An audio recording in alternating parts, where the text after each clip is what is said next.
The alarm inside my helmet screams before I even open my eyes, and I already know something has gone wrong before the instructor says a single word.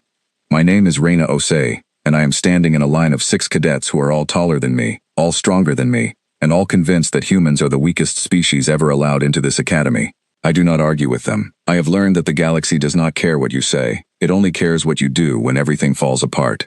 Commander Voss walks down the line with a scanner in his hand, and his boots hit the metal floor like a countdown. He stops in front of Bragmar Du, a cadet built like a wall of muscle from a heavy gravity world, and nods at the neat rows of nutrient cubes inside his open pack. He moves to Isla Sorn next, whose people can survive in freezing temperatures that would kill a human in minutes, and her kit is filled with perfectly measured algae paste, calculated down to the exact calorie. Every cadet before me has a kit built like a machine. Nothing wasted, nothing wrong, nothing human. Then he reaches me.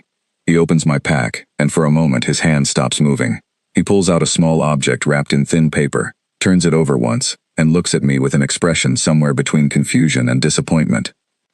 It is a sandwich. Bread, meat, a little mustard, wrapped the way my mother used to wrap mine before school. I did not think twice about packing it. It felt normal. It felt like home. The laughter starts almost immediately. Threx Khaldun, a cadet from a species that prides itself on precision and discipline, lets out a short bark of amusement that echoes through the hangar. Nim Austral leans toward me and asks if humans are so primitive that we still carry sentimental food into survival training. Cass Vey does not even bother hiding her smile. Doric Fen simply shakes his head, as if my very existence in this program is a mistake someone forgot to correct. Commander Voss does not laugh. He studies the sandwich a moment longer, then looks at me the way someone looks at a puzzle they cannot quite solve. I do not explain myself. I do not defend the sandwich. I only give him a small nod, and something in my chest tells me this will matter later, even if I cannot say why yet. He places it back inside my kit without another word, and moves down the line to finish the inspection. When he is done, he steps in front of all 6 of us and folds his arms. Tomorrow, you will be dropped into the outer training zone for a 72-hour survival exercise, he says. No instructors, no support drones, no shortcuts. Your kits are all you will have, and by the end of this, I expect every one of you to understand that surviving is not about what looks impressive on a shelf. It is about what actually keeps you alive when nothing goes according to plan. His eyes move briefly toward me when he says it, and I feel the weight of that look long after he walks away. The other cadets do not stop talking about my sandwich as we return to our quarters. Isla asks if humans are so fragile that we need comfort snacks to function under stress. Threx wonders aloud if I understand the concept of nutritional efficiency at all. I let them talk. I have learned that some lessons cannot be explained. They can only be lived. That night I sit alone in my bunk and unwrap the sandwich just enough to look at it, then wrap it back up and place it carefully inside my kit. I think about my mother's kitchen, about the smell of toasted bread, about how something so simple has survived thousands of years of human history without anyone questioning why. Humans have carried food like this across deserts, oceans, and battlefields. We built it to be strong, portable, and honest. No calculations, no lab-grown paste, just something that works. I do not know yet how right that thought will turn out to be. The next morning, the hangar is filled with noise. Engines hum, cadets check their gear one final time, and Commander Voss stands near the loading ramp with a tablet in his hand, reading through the mission parameters one last time before we depart. Bragmar checks his nutrient cubes with mechanical precision, counting them twice. Isla adjusts the straps on her cooling suit, glancing at the temperature readout on her wrist. Threx paces near the ramp, muttering calculations under his breath about efficient movement paths through the training zone. Nim stretches his long limbs, confident in the superiority of his species' adaptive metabolism. Cass checks the seals on her boots, and Doric simply stands still, arms crossed, radiating the kind of calm that comes from years of training and complete confidence in his own preparation. I check my kit one final time. Water purification tablets, a thin blanket, a basic med kit, and the sandwich, still wrapped, still waiting. Commander Voss calls us forward, and the ramp begins to lower with a low mechanical groan. Listen carefully, he says. This exercise is not designed to be easy, and it is not designed to be fair. The zone you are entering will test more than your bodies. It will test your judgment. Some of you have trained your entire lives to be the best in this academy. That training will help you. It will not save you from everything. He looks at each of us in turn, and when his eyes reach me, he pauses just slightly longer than before. Cadet Osei, he says, is there anything you would like to add before departure? Every eye in the hangar turns toward me. I think about the sandwich sitting quietly in my pack, about the laughter from the day before, about how easy it would be to stay silent and let them believe whatever they want to believe. Instead, I say something simple. Everyone should be careful about what they decide to eat out there, especially if it is not their own. Threx smirks. Nim rolls his eyes. Bragmar lets out a short, dismissive laugh. Commander Voss studies me for a moment longer, then nods once and turns toward the ramp. Understood, he says, though I am not sure he understands at all. The transport doors open, and the wind from the training zone rushes in, carrying the smell of dry grass and distant storms. 6 elite cadets step forward with total confidence, prepared for anything the galaxy might throw at them. None of them are prepared for what is wrapped inside my kit. As we walk down the ramp into the open field, I glance back one final time at the hangar, then turn my attention to the horizon ahead. Somewhere out there, over the next 72 hours, everything is about to change, and not one of them has any idea how much a single sandwich is about to matter. The ground shakes slightly as the transport lifts off behind us, and the silence that follows feels heavier than any warning Commander Voss could have given. I take a breath, adjust my pack, and start walking. The training zone swallows us within minutes, and the tall grass closes behind our path like the transport was never there at all. Threx takes the lead almost immediately, moving with the confident stride of someone who has memorized every survival manual in the Academy library. Bragmar follows close behind, scanning the terrain with quiet focus, his heavy frame moving with surprising speed across the uneven ground. Isla keeps pace beside them, occasionally checking the small device on her wrist that monitors the shifting temperature of the region. Nim moves with long, easy strides, clearly enjoying the physical challenge. Cass stays alert, eyes scanning the tree line in every direction, while Doric walks with the calm patience of someone who has done this 100 times before, even though none of us have ever set foot in this particular zone. I stay near the back of the group, not because I am slower, but because I have learned that watching everyone else teaches me more than trying to lead. By midday, the sun beats down with a heat that makes even Bragmar's thick skin glisten with sweat. Isla's cooling suit hums quietly, working overtime to keep her internal temperature stable. We stop near a shallow ravine to rest, and this is where the first cracks begin to show. Threx opens his pack and pulls out a sealed pouch of protein cubes, precisely measured and perfectly balanced according to every nutritional chart his people have ever created. He eats without complaint, chewing mechanically, his expression unreadable. Bragmar does the same, though I notice a slight tightness in his jaw, as if the taste, while efficient, brings him no comfort at all. Nim's meal is a thick paste that smells faintly of something sharp, and even he winces slightly before forcing it down. Isla eats her algae rations in small, careful bites, clearly trying to make the experience last longer than it needs to. Cass and Doric eat in silence, their faces giving away nothing, though the tension in their shoulders speaks louder than words. I sit a short distance away and unwrap my sandwich just enough to take a small bite. The bread is a little dry from the heat, but it still tastes like something familiar. Something that reminds me why humans have relied on food like this for thousands of years. I chew slowly, savoring it, careful not to draw too much attention to myself. It does not work. Nim looks over first, his eyes narrowing slightly as he studies the way I eat with something close to enjoyment. "What exactly are you eating?" he asks, his tone caught somewhere between curiosity and suspicion. "Just food," I say, keeping my voice calm. Threx glances over next, his sharp eyes catching the way the bread bends slightly under my fingers. "That does not look like anything from the approved ration list," he says. "Where did you get authorization to bring unregulated food into a survival exercise?" "It was in my kit during inspection," I remind him. "Commander Voss saw it. He allowed it." "That does not mean it is wise," Bragmar mutters, though his eyes linger on the sandwich a moment longer than necessary. I finish my small bite, wrap the sandwich carefully, and place it back inside my pack. The conversation moves on, but I notice something has shifted. The easy confidence from this morning has quieted just slightly, replaced by something closer to curiosity, and perhaps, though none of them would admit it, a small thread of doubt. We continue moving through the afternoon, crossing a dry riverbed and climbing a low ridge that overlooks a wide, open plain. The heat does not let up, and by the time the sun begins to lower toward the horizon, everyone's pace has slowed considerably. Isla is the first to show real strain. Her cooling suit begins to struggle against the heat, and sweat beads along her forehead despite the internal systems working at full capacity. She stops for a moment, breathing heavier than before, and glances at her nutrient supply with something close to frustration. "This is not enough," she mutters, almost to herself. The calculations assumed a controlled temperature range. This heat was not part of the model. Threx checks his own supplies and frowns slightly. His protein cubes were designed for balanced energy over time, not for sudden physical exertion in extreme heat.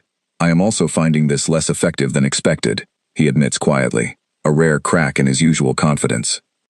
Bragmar says nothing, but I notice him eating more slowly now, chewing with less enthusiasm than before. Nim's paste has apparently begun to spoil slightly in the heat, and he pushes his portion aside with a look of quiet disgust. Cass and Doric remain composed, but even they exchange a brief glance that suggests they are beginning to feel the same strain.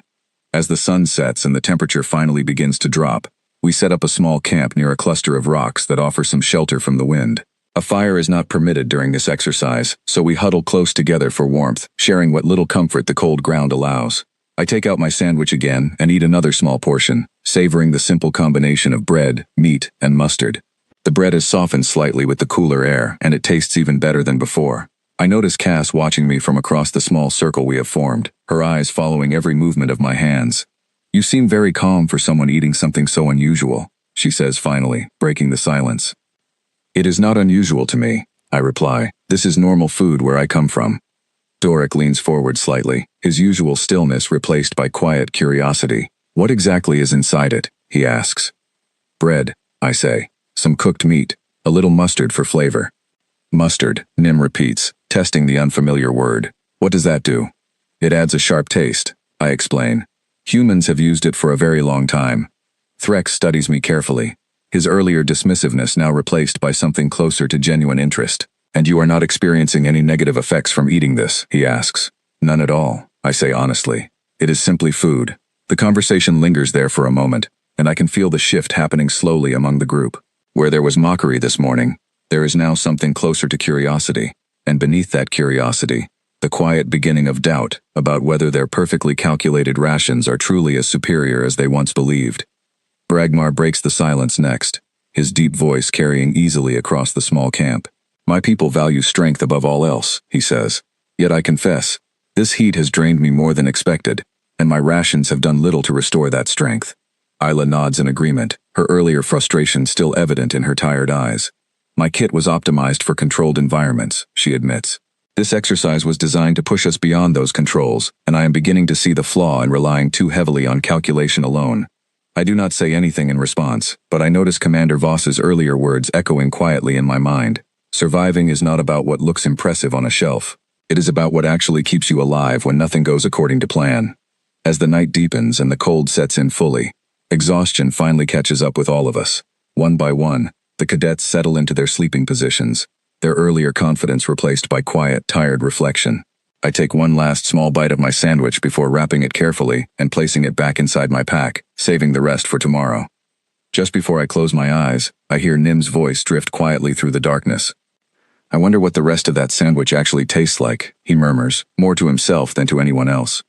I do not answer him. I only smile faintly into the darkness, unaware that his quiet curiosity is about to grow into something far more dangerous by morning. Sleep comes slowly, but when it finally arrives, it carries with it the uneasy feeling that tomorrow will bring something none of us are fully prepared for. Morning arrives with a gray sky and a wind that carries the smell of rain from somewhere far off across the plain. I wake to find the others already stirring, their movements slower and stiffer than the day before. The strain of the previous day has clearly worn on all of them, and their meals this morning are eaten with none of the confidence they carried when we first stepped off the transport. Isla checks her supplies and frowns at what remains. Threx does the same, his expression tightening slightly as he calculates how much longer his rations will actually sustain him. Bragmar eats in silence, his usual strength dimmed by the long hours of exertion. Nim barely touches his portion, pushing it aside with obvious distaste. Cass and Doric remain quiet, though their movements carry a heaviness that was not there before. I eat a small portion of my sandwich, saving the rest carefully, and notice all 6 of them watching me now, no longer with mockery, but with something far more complicated. We pack up camp and continue moving deeper into the training zone, the terrain shifting from open plain to a stretch of rocky hills that will clearly demand more energy than any of us have to spare. By mid-morning, the wind has grown sharper, cutting across the rocky hills and pulling the warmth from our bodies faster than any of us expected. The climb is steep, and every step demands more energy than the last. I can hear the others breathing harder now, their earlier confidence replaced by quiet, grinding effort. Threx stops near a flat outcrop of stone and pulls out his remaining protein cubes, counting them with visible concern.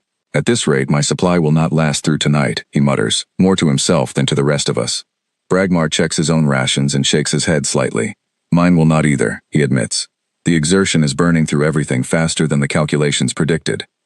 Isla's cooling suit has stopped humming altogether, its internal power reserves clearly strained by the previous day's heat. She eats the last of her algae paste in small, careful bites, trying to stretch what little remains. Nim's paste has spoiled further overnight, and he finally gives up on it entirely, tossing the pouch aside with frustration. Cass and Doric share a quiet look, both of them clearly calculating how much longer their own supplies will hold. I sit slightly apart from the group and unwrap my sandwich, taking a small bite. It is smaller now, only a few bites remaining, but it still tastes exactly as it did on the first day. The bread has held its shape. The meat has not spoiled. The mustard still carries its sharp, familiar bite. Nim is the first to break the silence, his voice carrying an edge of frustration mixed with genuine curiosity. "That thing still looks exactly the same as it did yesterday," he says, pointing toward the sandwich in my hands. "How is that possible? Our rations are falling apart, and yours has not changed at all." "It is simple food," I say. "It was made to last." Threx frowns, clearly troubled by the idea. "Our nutritional science is centuries ahead of anything your species has developed," he says. "And yet a piece of bread and meat wrapped in paper has outlasted our most advanced rations. That does not fit with anything I understand about food efficiency." Bragmar leans forward slightly, his earlier dismissiveness now replaced by something closer to frustration, aimed at himself rather than at me. "Perhaps efficiency was never the correct measure," he says quietly. "Perhaps there is something to simplicity that our systems fail to account for." Isla studies the sandwich carefully, her scientific mind clearly working through the problem. "What exactly is in the bread?" she asks. "What preserves it?" "I do not know the exact science," I admit honestly. "It is just how humans have always made it." Cass, who has said very little throughout the entire exercise, finally speaks up, her voice quiet but firm. "I would like to understand this better," she says. "If our own preparation was flawed, then I want to know how." Doric nods slowly in agreement, his usual calm now edged with something closer to genuine concern about his own performance in this exercise. The conversation shifts slowly from mockery to something far more serious, and I can feel a change happening among the group, a crack forming in the confidence that once made them look at me with such obvious disdain. We continue the climb through the afternoon, and by the time we reach a small plateau near the top of the rocky hills, exhaustion has settled deep into everyone's bones. We stop to rest, and this is when the conversation finally reaches the point I had quietly been expecting since the very beginning. Nim sits down heavily beside me, his eyes fixed on the small remainder of my sandwich. "I want to understand this properly," he says. "Not just look at it. I want to taste it. If our own methods have failed us this badly, then perhaps there is something we are missing entirely." Threx nods slowly in agreement, his scientific curiosity clearly overriding his earlier pride. "I agree," he says. "A single bite would allow us to properly analyze what makes this so different from our own rations." I feel a small knot form in my stomach, and I choose my next words carefully. "I would not recommend that," I say gently. "This food was made specifically for a human body. It may not agree with all of you the same way it agrees with me." Bragmar lets out a short laugh, though it carries less confidence than his usual dismissiveness. "We have trained our bodies to withstand far more than a simple piece of bread," he says. "I do not believe a single bite of human food will cause any real difficulty." Isla nods in agreement, her scientific curiosity clearly outweighing any caution. "I would like to properly examine the composition myself," she says. "A small taste should provide enough information without any real risk." Cass leans forward slightly, her earlier reserve replaced by quiet determination. "I do not intend to be outdone by something so simple," she says. "If a single sandwich has managed to outlast 6 advanced survival kits, then I want to understand exactly why." Doric says nothing at first, but the look in his eyes tells me he has already made his decision alongside the others. I try one more time, my voice carrying as much sincerity as I can manage. "Please listen to me," I say. "This is not about proving anything. Human food can affect other species in ways that are difficult to predict. I am asking you as a fellow cadet to trust me on this." Threx studies me for a long moment, and for just a second I think my words have actually reached him. Then he shakes his head slightly, his pride clearly unwilling to back down now that the challenge has been laid out in front of the entire group. "We have survived exercises far more dangerous than this," he says. "I do not believe a single bite of bread and meat poses any real threat to any of us." One by one, the others nod in agreement, and I realize with a sinking feeling that nothing I say now will change their minds. Pride has taken over, and curiosity has become something closer to a challenge none of them are willing to walk away from. I unwrap the remaining portion of my sandwich slowly, my hands steady despite the growing unease inside me. I break it into 6 small pieces, each one containing a slightly different combination of bread, meat, and mustard, and place them carefully on a flat stone in front of the group. "This is not a decision I take lightly," I say quietly, "but if you are certain, then I will not stop you." Threx reaches for his piece first, his sharp eyes studying it closely, before placing it in his mouth. He chews slowly, his expression unreadable at first, and for a brief moment, nothing happens at all. Bragmar takes his piece next, eating it with the same confident indifference he has shown throughout the entire exercise. Isla examines her piece carefully before taking a small, careful bite, clearly more interested in the science than the taste itself. Nim eats his portion quickly, almost defiantly, as if trying to prove a point to himself as much as to the rest of us. Cass takes her piece with quiet determination, chewing slowly and deliberately. Doric is the last to eat, taking his portion with the same calm stillness he has carried throughout the entire journey. For a moment, nothing happens, and I allow myself a small breath of relief, wondering if perhaps I had worried over nothing. Then Threx's face begins to change color. It starts subtly, a faint shift along his jawline, but within seconds it spreads across his entire face, and his breathing grows suddenly shallow and quick. Bragmar's hands begin to tremble, his massive frame swaying slightly as something clearly takes hold inside him. Isla's eyes widen, and she presses a hand against her throat, her breathing turning ragged almost instantly. Nim doubles over, clutching his stomach, his earlier defiance replaced by sudden, obvious distress. Cass stumbles backward, her balance failing beneath her, while Doric simply collapses to his knees, his usual stillness broken by visible confusion and discomfort. I move quickly, my training taking over before my mind has even fully processed what is happening in front of me. "Threx," I say sharply, kneeling beside him. "Look at me. Focus on your breathing." He struggles to respond, his eyes wide with confusion and mild fear, his breath coming in short, uneven bursts. I turn toward the others, my heart pounding as I take stock of the situation unfolding around me. 6 elite cadets, each reacting differently to the same small meal, each one now in clear and growing distress. I reach for my medkit, my hands moving quickly and steadily despite the chaos surrounding me, and I realize with sudden clarity that the next few minutes will determine whether all 6 of them make it through this exercise safely. My hands move on instinct, pulling the small emergency communicator from the side pocket of my kit while my eyes stay fixed on the 6 cadets now spread across the rocky plateau in various states of distress. Threx's breathing has grown shallow and fast, his skin taking on a strange, mottled color along his jaw and neck. Bragmar's trembling has grown worse, his massive frame now swaying dangerously close to the edge of the plateau, and I move quickly to steady him before he loses his footing entirely. Isla is gasping now, her hand still pressed tightly against her throat, panic clearly setting in as her breathing grows more labored. Nim remains doubled over, groaning softly, his earlier defiance completely gone. Cass has managed to stay upright, though her legs shake visibly beneath her, and Doric remains on his knees, blinking slowly as if trying to clear his vision. I activate the communicator and speak as clearly and calmly as I can manage, though my heart is pounding hard enough that I can feel it in my throat. "This is Cadet Osei, requesting immediate medical evacuation for 6 cadets showing signs of severe allergic reaction," I say. Location is the rocky plateau near the northern ridge of the training zone. Symptoms include respiratory distress, swelling, and loss of balance. Please respond immediately. There is a brief pause before Commander Voss's voice comes through, sharp and alert. "Cadet Osei, report the cause of the reaction," he says. I glance quickly at the empty stone where the sandwich once sat, then back at the 6 cadets struggling around me. "Human food," I say. "They consumed a small amount against my recommendation. I believe some ingredients within it are not compatible with their biology." There is a long pause on the other end, and I can practically hear the confusion and the silence that follows. Then Commander Voss speaks again, his voice tight with urgency. "Evacuation shuttle is inbound. Estimated arrival in 6 minutes. Stabilize them as best you can until then." "Understood," I say, already moving toward my med kit. 6 minutes feels like an eternity when 6 people are struggling to breathe in front of you, but I push that thought aside and focus on what I can actually do. I start with Threx, since his symptoms appear the most severe. I check his airway carefully, tilting his head back slightly to help him breathe more easily, and instruct him to focus on slow, steady breaths. His eyes meet mine, wide with confusion and something close to fear, and I keep my voice calm and steady despite the chaos around us. "You are going to be fine," I tell him firmly. "Just breathe slowly. Help is coming."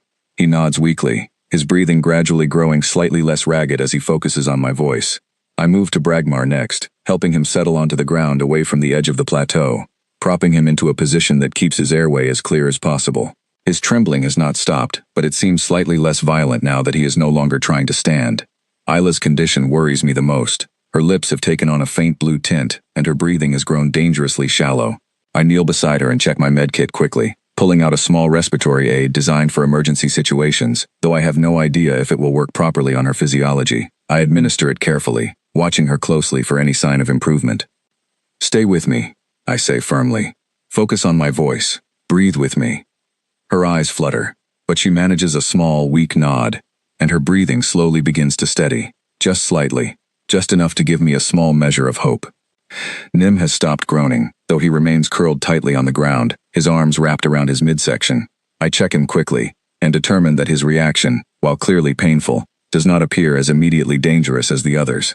I keep him positioned on his side, just in case, and move on to check Cass. She is still upright, though barely, her legs trembling beneath her. I guide her gently to the ground, propping her against a smooth rock, and check her pulse, which is racing far faster than it should. "Just sit still," I tell her. "You are doing fine. Help is almost here." She manages a weak, grateful look before closing her eyes, clearly fighting to stay conscious. Doric is the last one I check, and I find him blinking slowly, his usual calm replaced by clear disorientation.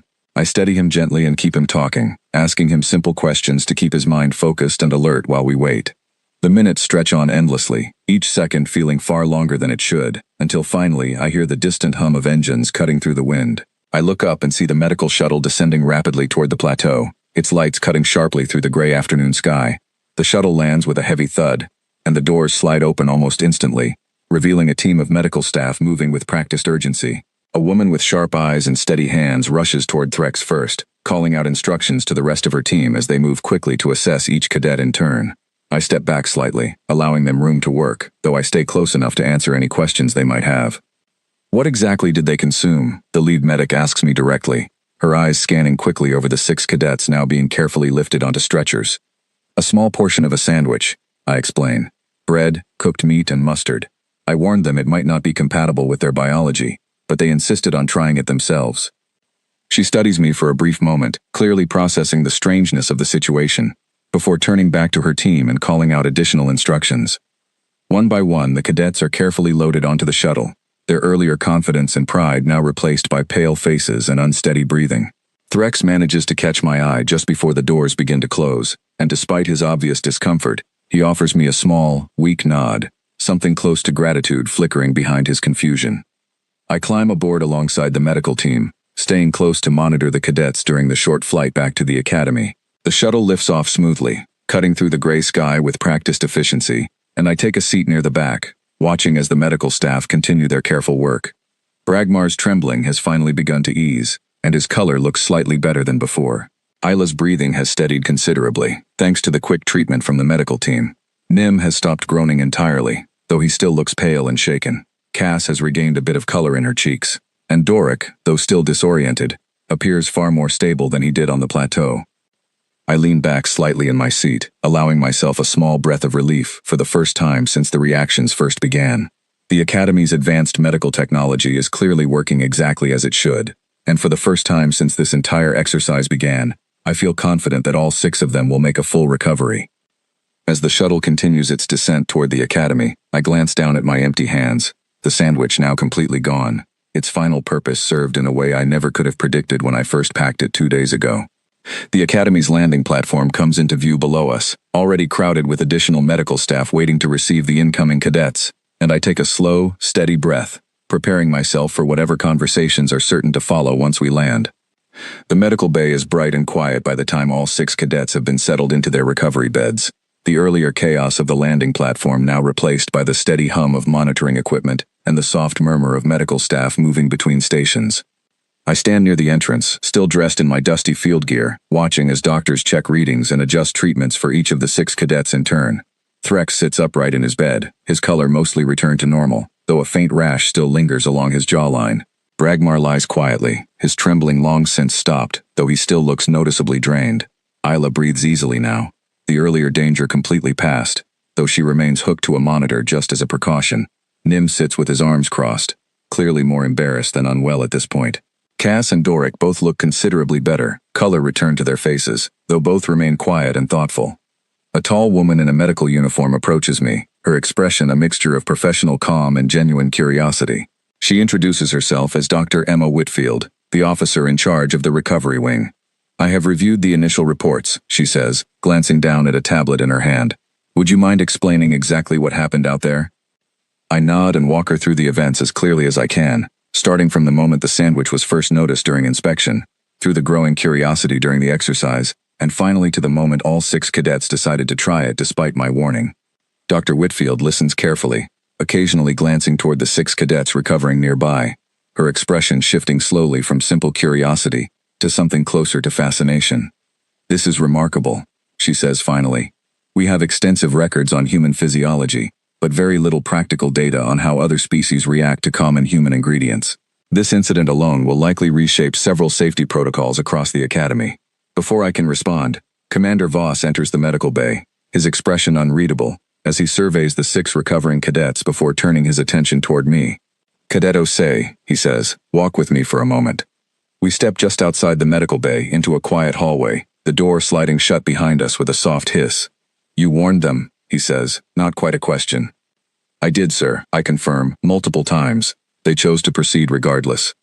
He studies me for a long moment, his expression difficult to read. "I am required to file a report regarding the unauthorized ration in your kit," he says finally.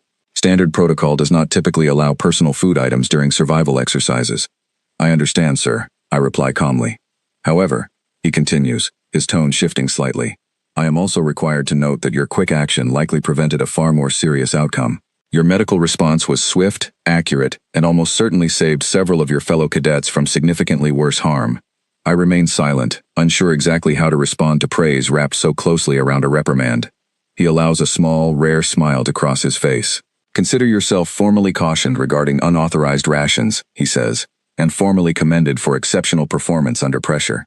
I imagine both will look rather strange sitting side by side in the same report. I cannot help the small huff of laughter that escapes me. "Understood, sir," I say. He nods once, then turns to walk back toward the command wing, leaving me alone in the quiet hallway for a moment before I return to the medical bay. Over the following days, the story of what happened on the plateau spreads quickly throughout the academy. Cadets from every species seem to know some version of the events, though the details grow slightly more exaggerated with each retelling. By the end of the week, I have overheard no fewer than 3 different versions of the story, each one slightly more dramatic than the last. When I visit the medical bay to check on the recovering cadets, I find them all sitting together for the first time since the incident, their earlier pride replaced by something far more thoughtful.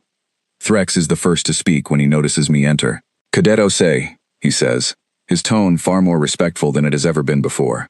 "I owe you an apology. I dismissed your warning without proper consideration, and it nearly cost me significantly more than simple discomfort." Bragmar nods in agreement from his bed. "My people value strength, but perhaps we undervalued caution," he admits. "That was a mistake I do not intend to repeat." Isla offers a small, genuine smile. "I would like to properly study the composition of human food at some point," she says. "Purely for scientific understanding, of course." Nim rubs the back of his neck, looking slightly embarrassed. "I suppose curiosity outweighed good judgment," he admits. "I will be more careful in the future." Cass and Doric both nod in quiet agreement, their earlier dismissiveness completely replaced by genuine respect. I take a seat near the group, my earlier tension finally easing into something closer to comfort. "It is not really about the sandwich itself," I tell them. "It is about understanding that just because something looks simple does not mean it is not powerful in its own way." Threx studies me for a long moment, then nods slowly, as if truly absorbing the lesson for the first time. Word of the incident eventually reaches Academy Command, and within 2 weeks, a new safety protocol is introduced across all joint species training exercises. Human food items are now formally classified as requiring careful handling around non-human cadets, and new guidelines are established for properly testing unfamiliar rations before consumption. I receive a formal commendation alongside my official caution, exactly as Commander Voss predicted, and the strange combination becomes something of a quiet joke among my fellow cadets. Several of them begin referring to me simply as the Sandwich, a nickname I initially find slightly embarrassing, though it eventually grows into something closer to a badge of respect. Weeks later, during a quiet evening in the Academy courtyard, I sit with Threx, Bragmar, Isla, Nim, Cass, and Doric, all 6 of them fully recovered and back to their usual training schedules. The earlier tension between us has faded entirely, replaced by something closer to genuine camaraderie. I still cannot believe a piece of bread and meat managed to defeat 6 of the Academy's most highly trained cadets, Nim says, shaking his head with a small laugh. "It was not the sandwich that defeated you," I remind him gently. "It was curiosity without caution." Threx laughs softly, a sound I never once heard from him before the incident. "A fair point," he admits. though I suspect this lesson will follow us for quite some time. As the evening settles into a calm, comfortable quiet, I find myself thinking back to that first day of inspection, to the laughter and mockery that greeted my simple sandwich, and to how much has changed since then. Humans may not have the physical strength of Bragmar's people, or the calculated precision of Threx's training, or the adaptive resilience of Nim's biology, but we carry something equally valuable within our simplest traditions, something built through generations of careful, practical wisdom. Commander Voss's words echo quietly in my mind once more. Surviving is not about what looks impressive on a shelf. It is about what actually keeps you alive when nothing goes according to plan. I think, finally, that all 6 of my fellow cadets have truly come to understand that lesson, and I suspect the story of the sandwich that outsmarted 6 elite cadets will be told throughout this academy for a very long time to come.